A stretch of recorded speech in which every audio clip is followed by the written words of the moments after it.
the final prophet of God, said to be Mohammad of Islam. This is from Wikipedia. The information I'm about to give you on the founder of Islam, Mohammad Mustafa. And then I have several comments to make on all of it. When Muhammad was 40 years old, he was commanded by God through his angel Gabriel to declare his oneness. And of course, God is one began with the Jewish people and the Hebrew Bible. To the idolaters of the whole world, and to deliver the message of peace to an embattled humanity. In response to this command from heaven, Mohammed launched the Momentous program called Islam, which was to change the destiny of mankind forever. He was in Hira when one day the Archangel Gabriel appeared before him and brought to him the tidings that God had chosen him to be his last messenger to this world, and had imposed upon him the duty of leading mankind out of the welter of sin and ignorance into the light of guidance, truth, and knowledge, to be a light to the world, which should sound familiar to the Jewish people.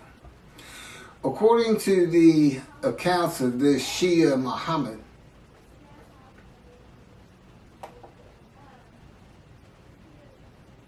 well, I'm working on this. Again, I'm just getting started on all this.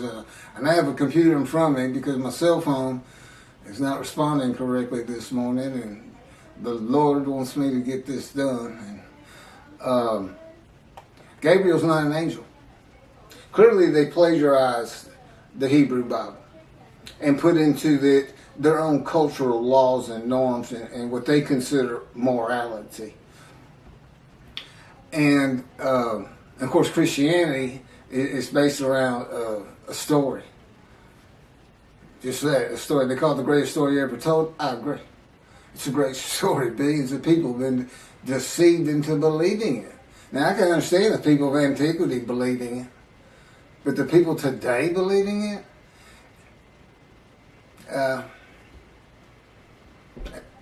I really don't know what to say about that. I don't know how you can believe God made a human sacrifice to you, and by His blood, by His stripes, we are healed.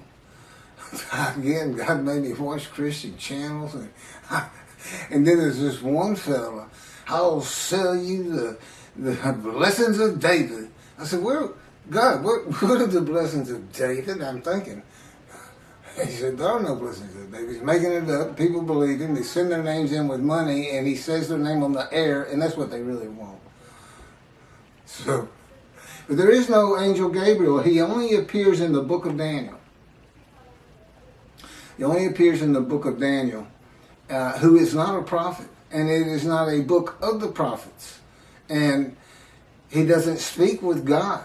That's what a prophet is. And even Jesus calls him a prophet and quotes him as a prophet, and he's not. It's just story. I mean, come on. A bunch of men standing in a kiln that's burning hotter than the sun, it's just not gonna happen. It's not gonna happen. But you read the same things, the leaders of Judaism read the same kind of absolute, that can't happen. But because they like it, and they say our sages believe that, we believe it. Well, your sages lived in another time. Michael Skobac, Jews for Judaism, who also claims Isaiah 53 is the Jewish people as one man, Israel as one man. They had gathered, been crushed by disease, and offered themselves for guilt at some time in history that I'm unfamiliar with. Because he doesn't say it's something that's going to happen. They act as though it already happened. Tobiah Singer of Outreach Judaism believes it happened in World War II with the Holocaust. But that was just 6 million. That wasn't all the Jews of the world gathered as one man Israel. They didn't get long life. They didn't see their children. They didn't teach righteousness. Neither did Hitler if he's the one that offered them as these ram sacrifices, because he reads an offering of oneself for guilt to literally mean, these are his words, it literally means a guilt offering. Let's go to Leviticus. Now, he doesn't say let's go to Leviticus. He says it's a guilt offering, but a guilt offering is an unblemished ram for theft or destruction of holy things, debts. What that has to do with anything, I don't know. Because he's an anti-missionary. He's pointing this interpretation of 53 away from Isaiah 53. But they think they're forgiven of sin. They're not worried about theft and destruction of holy things. They're not worried about that. So I don't know what he's doing, except reaching, really, really reaching. I think the description of a man marred so much beyond human appearance, semblance, and all this plague afflicted, that the Holocaust just grabbed him, and he just made it fit. Well, that's what the Christians do. They make Jesus fit. They can argue with me on every single verse, and if you've watched my 6 videos on 53, it took me 6 videos. Some of them were just a half an hour, but there's a lot to it, and I'm the only person who's ever explained it this way. Is anybody who watches it that's familiar with 53 and the commentators on it today. You realize nobody's read it like this, and nobody's ever connected the story of Ezekiel to it. And this atheist, pretty smart guy, but it's just like in Malachi 3. Every time God had me read it, I said, why is that angel leaving early? And he wouldn't tell me. I didn't know until I typed it. I didn't get it. I didn't put these things together. I certainly didn't put Jeremiah into it. In this new covenant, I read the new covenant and it just went on. It didn't even mean anything to me, because I had no background in anything except for the 10 Commandments and Charlton Heston. It's a great show, but there's been some better 10 Commandments since. I've seen them all. But anyway, Gabriel appears in, I think it's 2 chapters, and he's described as a man. A man. Gabriel, a man. And it's in a vision. It's not something where God says in heaven, I have angels, and it's the angel Gabriel, and Archangel so-and-so, the fallen angel, Lucifer. You can't find that in the Hebrew Bible. It came from Christianity. So Islam, which didn't begin until the 700s, Common Era, I think that's the date here, with Mohammad, long after Christianity, which would have been, before the Talmud was put together. Judaism, when it really became formal, was with the Talmud, I would suppose, and putting the entirety of the Hebrew, all the scrolls together and canonizing it. And it looks like they plagiarized both books. Both books. And like I said, put their own cultural laws, rules, morality, and philosophy into it, but taking the basics. There's Abraham. He's in it. And now, I don't know if Mohammed is supposed to be a descendant of him or not. But here's what happened. So, he says he's the last messenger, the last prophet of God. That's what's on their mouths, not the last messenger. It's the last prophet of God. According to the account of Shia Muslims, Muhammad Mustafa, far from being surprised or frightened by the appearance of Gabriel, welcomed him as if he had been expecting him. Gabriel brought the tidings that Allah had chosen him to be the last messenger to mankind, and congratulated him on being selected to become the recipient of the greatest of all honors for a mortal in this world, from Al-Islam, the birth of Islam, and the proclamation by Muhammad of his mission. That's in Wikipedia. Muslims believe that the Quran was orally revealed by God to the final prophet, Mohammad, through the Archangel Gabriel, incrementally over a period of some 23 years, beginning in 609 Common Era, when Muhammad was 40 years old. That's an oral tradition. That sounds familiar. That's what the Talmud is. It's the oral tradition written, so it wouldn't be forgotten.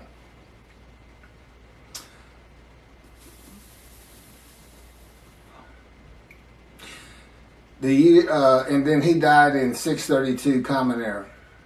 Muslims regard the Quran as Muhammad's most important miracle. He worked miracles like Jesus did.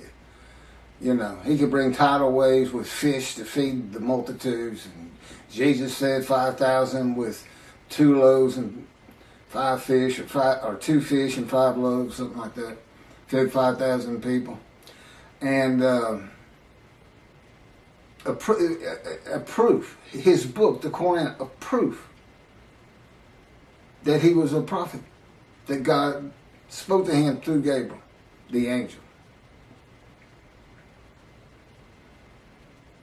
And this Quran was the culmination of a series of divine messages, starting with those revealed in Adam and Eve, and ending with Muhammad. According to tradition, several of Muhammad's companions served as scribes and recorded the revelations. Shortly after his death, the Quran was compiled by the companions who had written down or memorized parts of it. That's from Quran in Wikipedia.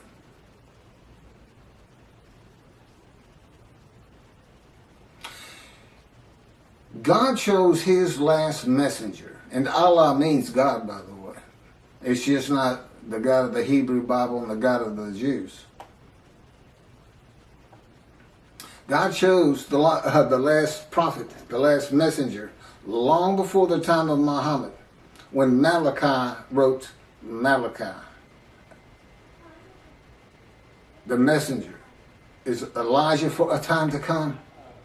And the time still had not come. The land did lay desolate, but they had not returned. It did not bloom again until 1948. And even then it was a desolation. It took many years to get it going and renew all the old cities like Jaffa and Haifa and Tel Aviv. And of course rebuild Jerusalem. You know, it's a metropolitan area now. Elijah, which of course is me. Now, how do you think Islam's going to react to me? We already know how the Christians are going to react. Not too favorably. Not too favorably. So this, David is here because I'm David.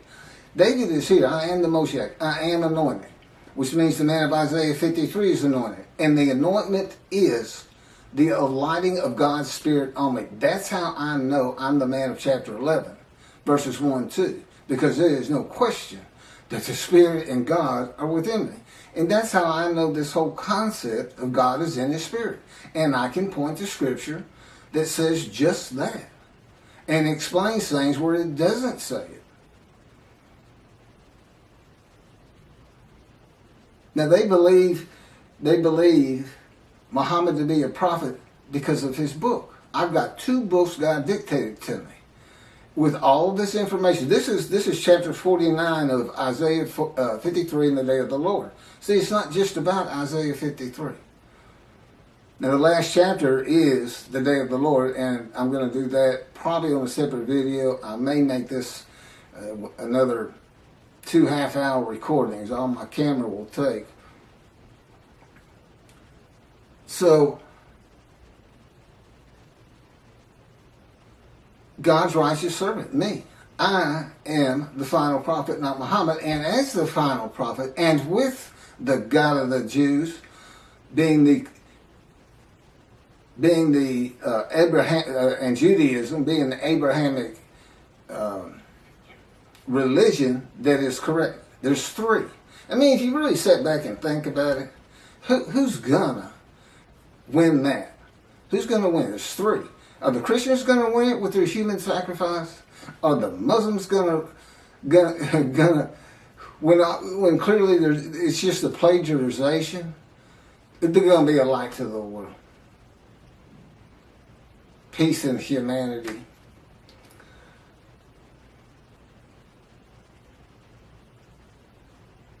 And they got there by stealing somebody else's book. They took the book of the children of God also. The Christians attached it. At least they didn't attach it to the Koran. You know, I mean, that's a plus in their favor, I suppose. I'm going to go ahead and start into chapter 50. I didn't know all that. I didn't know that they were using an angel that doesn't exist. And he doesn't. I've been to have an envision and told and in no uncertain terms that there's no such angels. There's no Michael. There's no Lucifer. There's no fallen angel. It's just part of a story because that's what the people in antiquity and today too, to an extent, they just like to believe in that. The Christians got so much jumbled up in their minds. So much of their religion conflicts and doesn't make sense.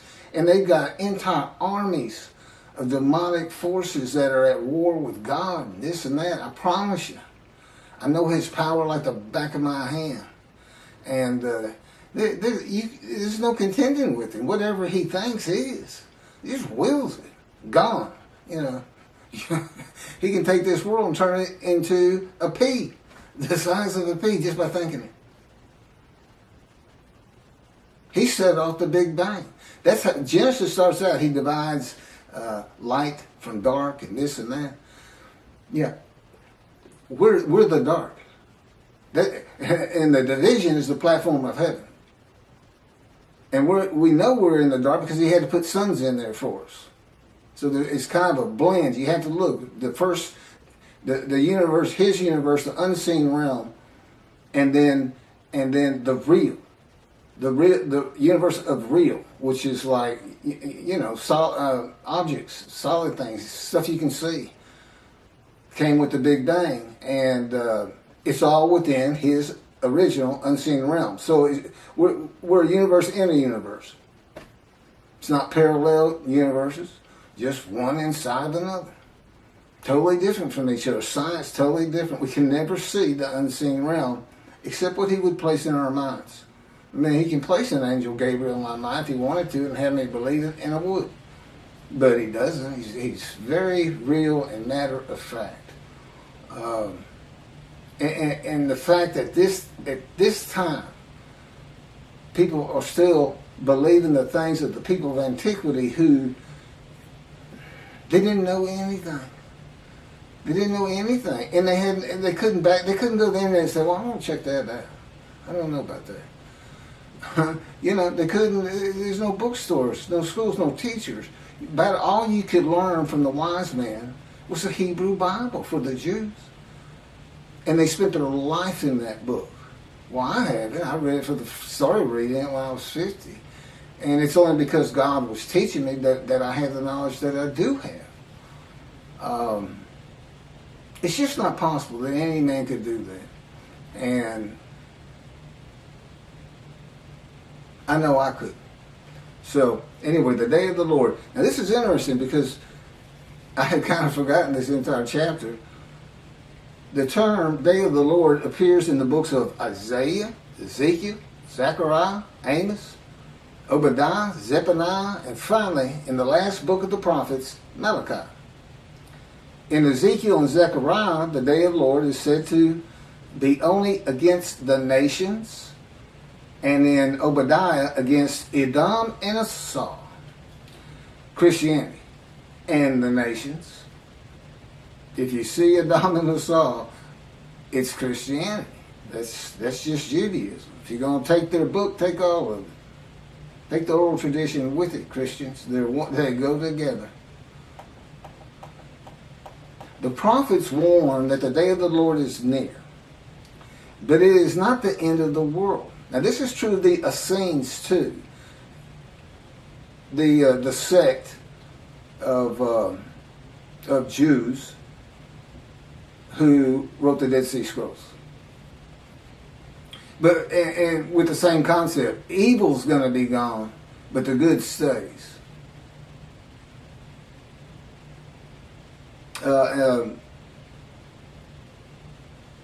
The destiny of the world will be changed. God returns to the earth to dwell among his people in his sanctuary, which he's doing, on his holy Mount Zion in Jerusalem, and the world will know that he sanctifies Israel. Lo, the day of the Lord is coming with pitiless fury and wrath, to make the earth a desolation, to wipe out the sinners upon it. Isaiah 13:9. You say, well, see, that's not, you haven't been talking about that day of the Lord. Yes, I have. God's final word on it. Because that's not going to happen. That, again, that's just fun to read. It scares people. And, whoa, war's coming kind of a thing. For a day is near, a day of the Lord is near. It will be a day of cloud, an hour of invading nations. A sword shall pierce Egypt, and Nubia shall be seized with trembling. When men fall slain in Egypt, and her wealth is seized, and her foundations are overthrown. Nubia, Put, and Lud. These are names for for territories that are pre-biblical for the most. They're pre-Abraham. The Hebrew. And all the mixed populations in Cub and the inhabitants of the allied countries shall fall by the sword with them. Ezekiel. Ezekiel has an account of all the tribes returning to the promised land, and they all go individually back to the lots of their ancestry. Do you know how many? It is impossible to determine that. Rambam says, I can do it. I can tell him no, I can't. He says, I do it by a spirit, and has no concept whatsoever that God is in his spirit. That the spirit that alights upon me is one of being able to determine your ancestry all the way back to the partitioning of the promised land, and to the tribe you should belong to, that you have the most blood of. Okay. Sounds great, Ezekiel. I'm sure people will love it, but not going to happen. Not going to happen today. That's for sure. Yeah, David's here. The peace in the world. I'm here. It's just about undeniable. This is like 100 times more proof than Moses had. Nobody even knew he was writing the Torah. I'm sure nobody knew. And if they did know, they didn't care. And the fact that God was telling them, they may have believed, they may not have. Many of them would ask him, how do we know you're talking to God? Today he'd say, well, read this. It's called Leviticus. You think I woke up and wrote God's laws without him telling me what to do? Because I thought that's what he was telling me? That's the Christians. I'm getting the word. I'm getting the word from the word. For some reason, they call Jesus the word before he came into body. So they get a word from the word. The word, I think, means God. I'm not sure. But everyone who invokes the name of the Lord shall escape, for there shall be a remnant on Mount Zion and in Jerusalem, as the Lord promised. Anyone who invokes the Lord will be among the survivors. That's from Joel. For I have noted how many of your crimes and how countless your sins, you enemies of the righteous, you takers of bribes, you who subvert in the gate the cause of the needy.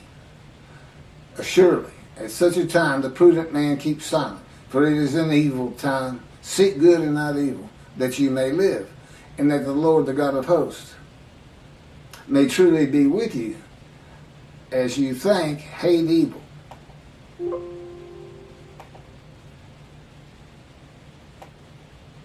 So here's some morality in a great story. Day of the Lord. And love good. And establish justice in the gate. Again, the Essenes had gates. People like to hang out at them, as you can imagine. and tell stories. What else are they going to do? If they had enough food and everything, and have all your friends clapping you on the back. Great story, great story. Look at all those Gentiles gathering around. Tell that Jesus story. Tell the Jesus story. Then look at them. They get all giddy. And they'll throw you some money. Yeah, it could have happened. Could be like that.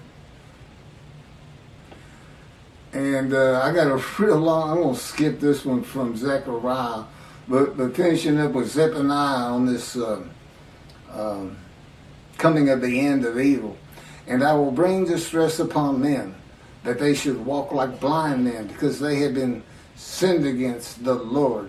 And their blood should be poured out as dust, and their flesh as the dung. Oh, come on. Okay, he's going to let me read a little bit of this one. This is from Zechariah. Now, see, this is like watching a zombie movie. This is like watching a heart show. And we are, most people love to see those every so often, especially as when you're young. As for those people that warred against Jerusalem, the Lord will smite them with this plague. Their flesh shall rot away while they stand on their feet. Their eyes shall rot in their sockets, and their tongues shall rot away in their mouths. In that day a great panic from the Lord shall fall upon them, and everyone shall snatch at the hand of another, and everyone raise his hand against everyone else. Judah shall join the fighting in Jerusalem. The same plague shall strike the horses, the mules, the camels, and the asses. The plague shall affect all the animals in those camps. And on and on. Malachi 3 brings a new concept to the day of the Lord. Why is that? Because it's not going to be in antiquity in Jesus' time. It's not going to be in the Middle Ages. It's going to be in the age of the internet, knowledge, science, medicine, common sense. Oh, that's right, reasoning, and enlightenment. But it's still fun to read.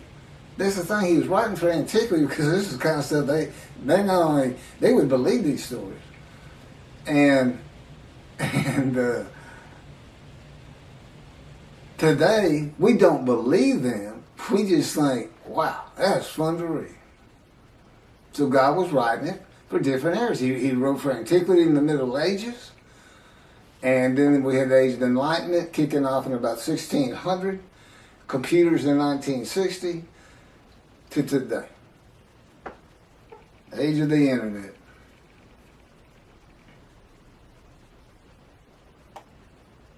So what new concept in the day of the Lord does Malachi bring?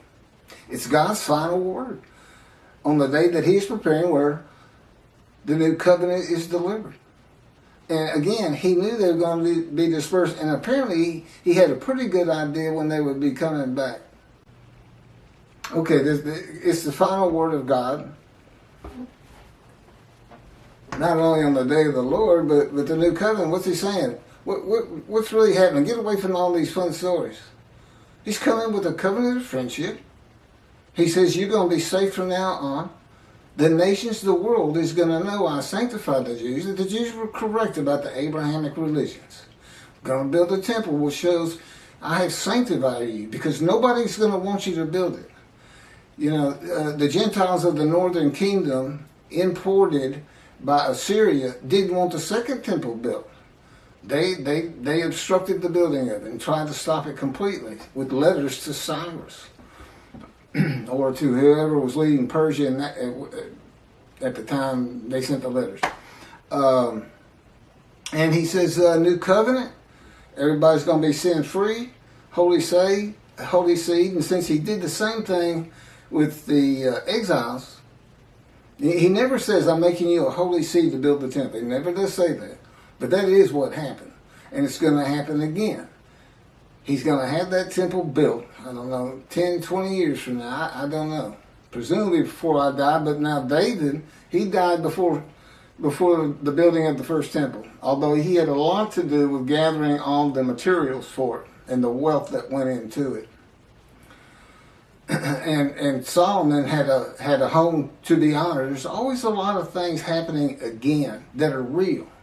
As a matter of fact, it took longer to build Solomon's house than the temple. So he must have had a pretty honorable abode, right? That and God talked to him. Now, God doesn't address the nations. As I started out, these different days of the Lord's in the various books, some are just pointed at Christianity, some is the nations. They kind of differ. But Malachi 3 is real clear. It's the Jewish people, the people of the land of Israel, as much as anything. That's the focus. When I come back, the sanctuary to be placed amongst his people in Jerusalem. Although the covenant, the friendship covenant does not say in Jerusalem. I think that's pretty much implied. Although as David purchased the Temple Mount for God after he had failed the test that God put him to, as kind of a making up for it. I watched this land. And I could go back. There's people who have raised millions of dollars for the building of the third temple out there right now. Just on the belief it will happen. God will come. They just don't know how because of the false teachings. Teaching of antiquity. The teachings for people of antiquity. Well, the people today aren't of antiquity. Compared to those people, they are all brilliant geniuses. Every single person who has a computer is a brilliant genius. Knowledgeable. Over these people. So, here's God. Not only is he saying something different than your traditional day of the Lord, he's saying in future times, in the times where man is more enlightened, knowledgeable,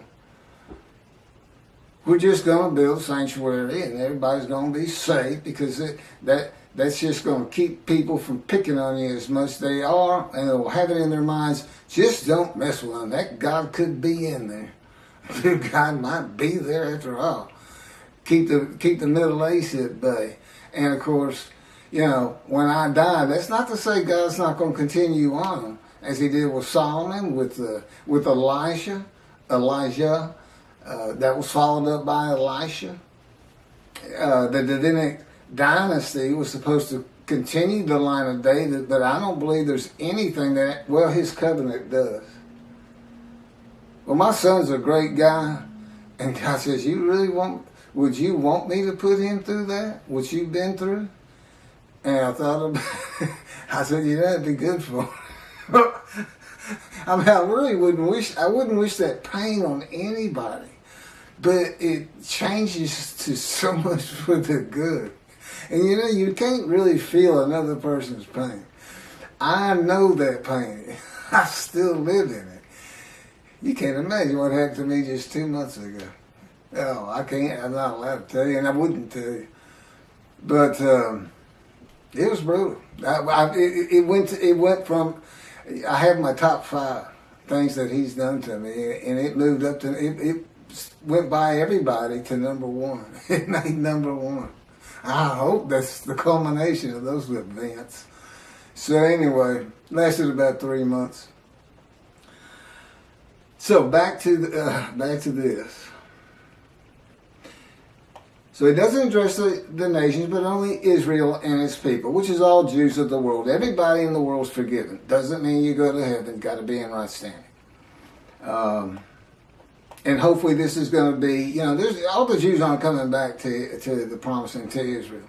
But I think my presence, and particularly if you build the temple, and then consider this. The nation, if you think the Christians are friendly to you today, you're not going to be saying that 2 or 3 years from now. Not when you can put in their face, we told you we were right. Because that's what they're always telling you. You don't even know how to read your own Bible. That's Jesus. That 53's Jesus. And you've got all the arguments that I'm putting before you. By the way, this Isaiah 53 in the day of the Lord, every single one of the 50 chapters is summarized in a paragraph. A few of them 2 paragraphs. as an addendum. If nothing else, you stop it. It's like 6 pages. I don't know how many pages. It might be more than that. Okay, it might be a lot more than that. But anyway, if you're in a bookstore, just flip to the back, read the addendum, and just see all the different things that are addressed that really are Isaiah 53. The first 20 chapters are kind of like, you need to have this knowledge. You need to know about angels and God in his angel. And a lot of I've kind of broached, but moving on. God says, of course, you've heard this, behold, I'm sending my messengers to clear the way before me, to build the temple, and the Lord whom you seek shall come to his temple suddenly. The messenger is Elijah in verse 23. As for the angel of the covenant that you desire, he is already coming. I've talked about that. The angel of his presence brings the new covenant, Jeremiah 31. All Jews are forgiven of their sins and iniquities. And it's going to be when I get my books published. That's when it becomes official from God's line. And even then, it has to be people who find out about it. Once you find out, whether you believe it or not, but when you start hearing you're sin free, that's when you need to avoid the evil inclination and really, really stress your Judaism and learning your Torah, which is the effect God expects, Torah on your hearts. And heed God, revere, and esteem his name. Because you don't want to miss what he's preparing. You don't want to miss it. You don't want to miss watching the evolution of the Jewish people from Abraham. He's going to pick, the guy's name will probably be, Poindexter or something. Who knows? He's so funny. But I'm sure, okay, it'll be serious, God says. He says, I let Keith cut up a lot, and he's a human being. It's good for him, and I play along some. He'll tell you, it's not nearly enough, or it's too long, or it's not long enough. God recognizes that the forgiveness and equities and sin of Jewish people will not cause all to heed him. And in Malachi, he says it, I know there are those that don't. Those that do, I'm putting in the scroll of remembrance. In Christianity, believing in Jesus and accepting him as his one Lord and Savior brings sin forgiveness and entry to heaven when he returns. I've covered that. Even if you've committed murder and other crimes against humanity and God, and that's just not true with the God of Israel. He's not going to have bad people up there. But that doesn't mean you don't want to practice Judaism. Because I know the Jewish people would like to focus on life today. The heaven that the Christians dream of and think of is not first and foremost for the Jew. It's being a light. It's living life as well as it can with all these instructions God gave us on how to do it. And so this is bonus time, and God knew that. You just have to understand, he's able to play these things out in his mind as though he sees the world, the evolution of generations and cities being built and things being invented and knowledge and universities coming in, and he can just watch it all happen, and he can see what's going to happen to the Jews. He knows they're going to get destroyed in Europe. And he'll tell you, okay, I'm not supposed to go into that. Maybe someday. But moving forward here, just keep that in mind. He knows it's going to be a modern time. And here I am, and listen to what he's having me tell the rabbis. And you know what? You know what the effect of that is? It's not a metaphor like Torah on your heart. But he says he forgives sin, that makes everybody learn Torah. It's really two separate different things. But so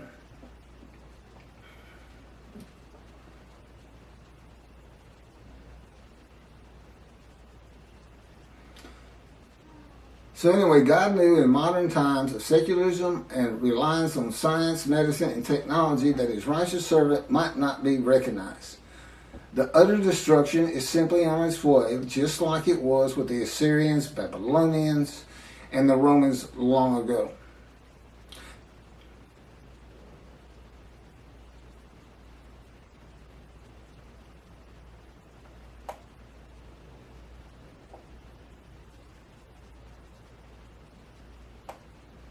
There's no mention in Malachi 3 of the destruction of the nations, as it is in some of the books and chapters and verses that I just read at the beginning of this video, or at least on the day of the Lord. It is implied there will be destruction in the land of Israel, because God says, if He doesn't do it, when I come, it will be with utter destruction, as though there's going to be some, and there would be, to take the Temple Mount. It would have to be something like the 6-day war. I don't think Israel would ever just storm it and say, well, that's it, we're just tired of you.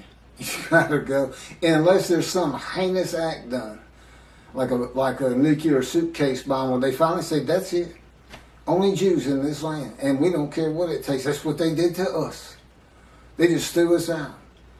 Took everything we owned, took our bank accounts, took our houses, took everything, just said go. We had to walk to the promised land.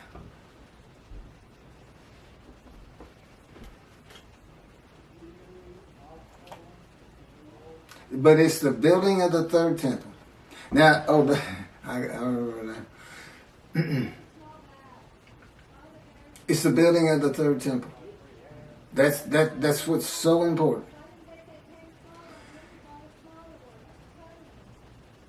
Defeating the enemies of the nations that come against Israel, and the sanctification of Israel, the land and people blessed by God with His presence in His sanctuary, is how utter destruction is avoided in the awesome, fearful day of the Lord. So it's the exact opposite.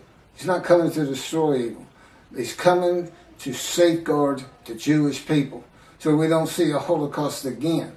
Basically, that's what He's telling you. If the land were destroyed today by nuclear bombs from Iran, 10,000 missiles launched at the same time from Lebanon, I don't care, the sling of David, their protective system to bring down rockets is never going to be able to stop that.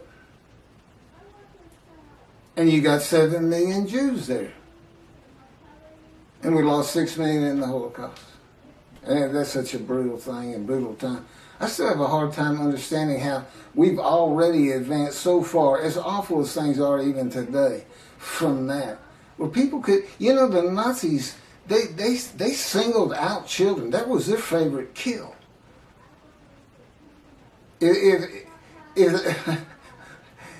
they were running low on bullets, instead of shooting the kid or gassing them, they throw them in those kilns alive. So, that's just, and it's a people. It's not some madman. It's not Dahmer. It's not just one crazy person out there. It was an entire country, and it wasn't just there. Russia was doing the same thing. They were hauling them out of their houses, making them dig ditches, and just going down. Family members, father, son, kids, or kids first, boom, throw them in there. Whole blocks, whole neighborhoods.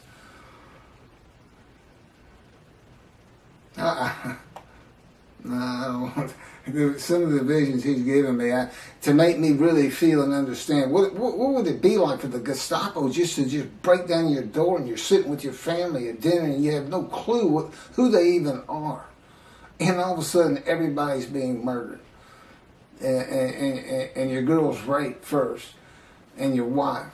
I mean, and he put me into it's, we can think about it and be horrified. But he can make it so real, it's as though you're there, but it's still different once you come out of the vision. It's a lot different. One, you're not scarred by it. But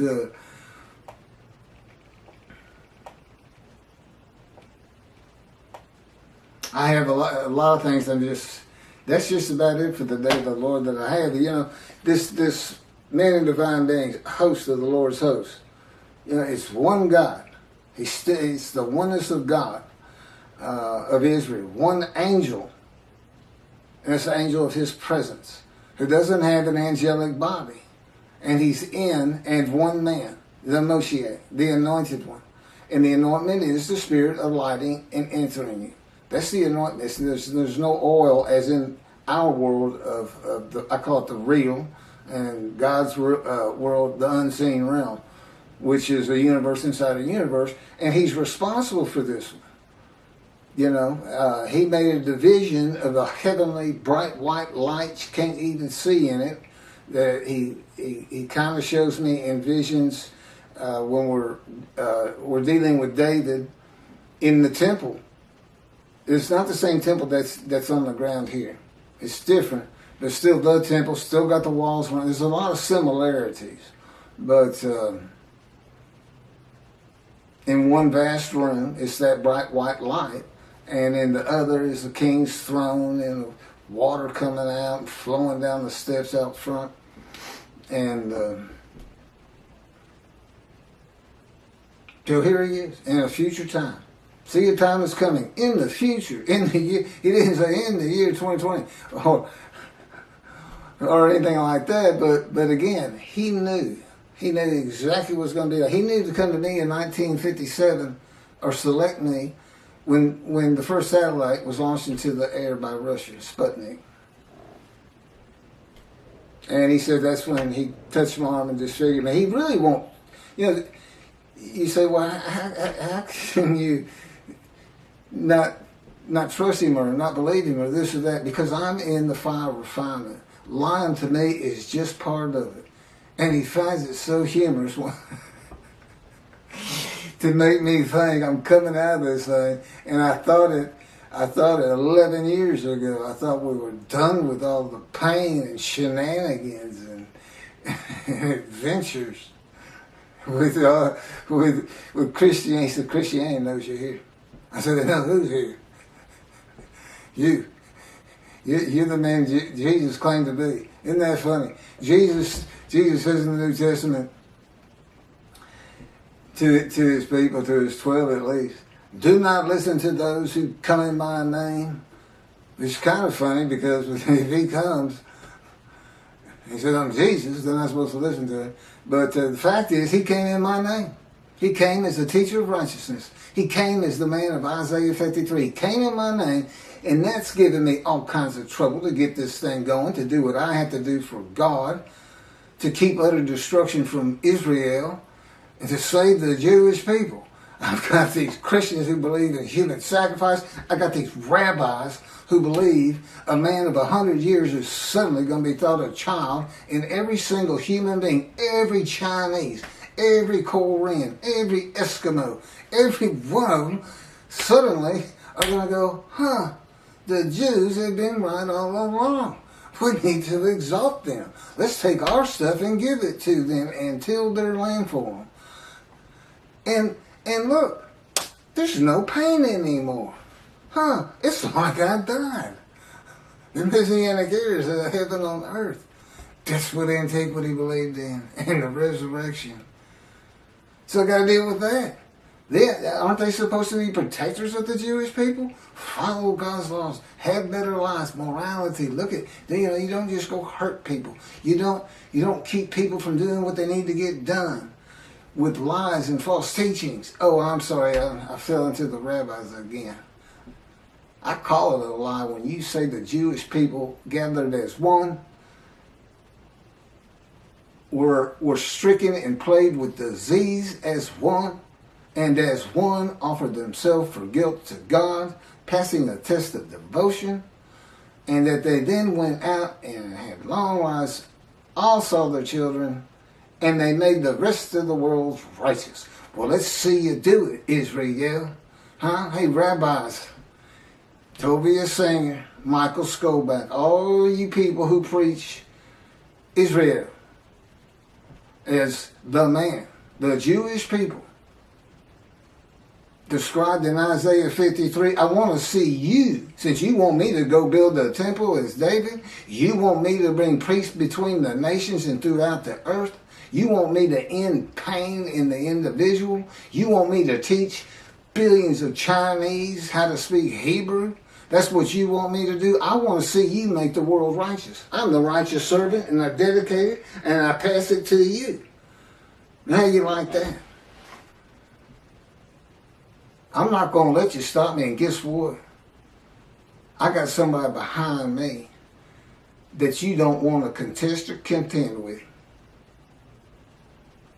Because people throughout this land are going to hear this very speech about you and Jews for Judaism and Outreach Judaism, your 900-page book, which I shudder to even think about opening personally because of your midrash on Isaiah 53, which you had posted on your Facebook notes, and I was one of your friends, and you said in it, share this with everybody.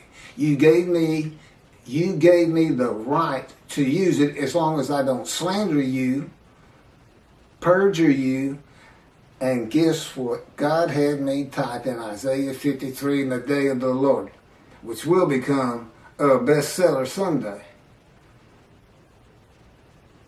A big part of your midrash on the human sacrifice of the blemished rams by Hitler, which shows that Isaiah 53 describes the Jewish people, 6 million of them. Well, that's all I have on the day of the Lord, and doing my job of bringing the wrath and bringing the reckoning. I'm the righteous servant, I'm David, I'm Elijah, I'm the prophet like Moses. And soon to be published, a new song God had me write. And I am an eternal priest of the order of Melchizedek and King David, and a rightful king. That would be leader. It's the same song David used. It's scripture. When David wrote it, God told him, David, write this down, a Psalm of David. My Lord said to his Lord. And there we go again with Christians. They say that if it's the Lord and he's talking to a Lord, that's God of the Trinity talking to Jesus. What's the problem? One of them's capitalized and one's not. What was the other big reason? Well, just read it. It's a song about him. It's written by somebody who works for King David, a servant, something in the kingdom. He's writing of him when you read it, because he would be Lord to this man. He's a lowly servant. Yes, Lord. You know, he's a king. That's what you say. It's not Jesus. It's not meant to be Jesus. It's not a, what do they call it? Epiphany of Jesus? I don't know what it is. God wrote stories that have meaning that's just not right there until you know the story of Jesus. I got to end with this, since I apparently still got a little camera time. So, nothing is ever written about Jesus. Okay, nothing in Dead Sea Scrolls, nothing by them. No commotion at the gate, Essening gate with Jesus saying that, you can't say you're the righteous servant because our founder is the righteous servant. And no altercations noted in the New Testament. And there would have been, God tells me, a pretty contentious group out there. Not a lot of law abiders. But I said, I know, I had to deal with them. I think I was tough on them. Should have tried to deal with them. So, until 70. What happened in 70? The first big Jewish revolt. 500,000 Jews defeated. Battle after battle. People don't think the Jews fight. They fought for every inch of Jerusalem they could get.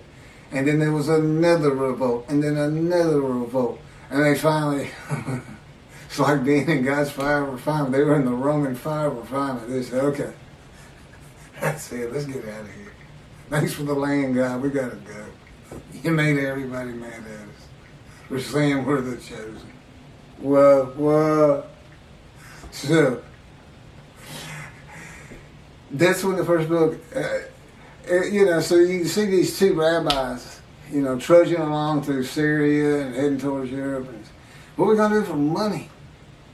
What are we going to do? I got kids, everything. I can't go to synagogue and make money. That's how I make my living, is teaching the Hebrew Bible.